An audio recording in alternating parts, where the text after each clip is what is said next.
One of the things in a business that could create a very big financial issue is that if the company is stagnant at the level it is, and you're keeping your employees long term, you create something what I call top heavy. A company that's top heavy means that you have very, very high end employees, or very expensive employees. This is very specific to the service industry, because you have very, very expensive employees, and employees keep getting raises, and those employees get more expensive. And if you're not bringing in more work that brings in lower cost employees that you can distribute your cost over, what ends up happening is that your actual cost goes up significantly very, very fast, and your actual billables are not necessarily going up anymore. So then your profit margins get smaller and smaller and smaller. Now, what you do to compensate that, you start raising your prices to compensate.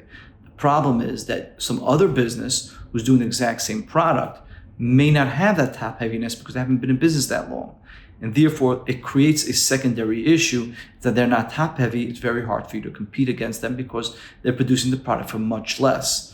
Now, obviously, AI could affect this conversation, as well as overseas employment affects this conversation. But in general, we like, and I'm sure other companies like as well, is to keep their employees long term because we trust them to do the proper job. But as the company grows, you have to realize that if you become too top heavy, you can't compete. And that could become an issue. I know it's a sensitive issue because we like having our employees long term, but I want people to understand a top heavy company is in essence a problem because you can't raise your costs because you're competing against other people, and therefore you have to be competitive. And at the same time, your costs are more than them because you have legacy issues that are embedded within your company.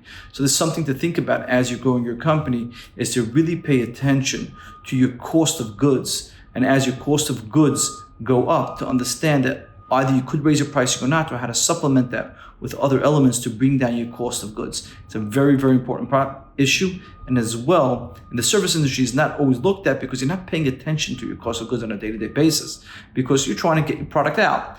But cost of goods, even within the service industry, because we sell manpower is in essence a very expensive item. And as your expensive goes up, you have to supplement that manpower with relatively less costly assets so you can keep those costs down so you can compete within the market.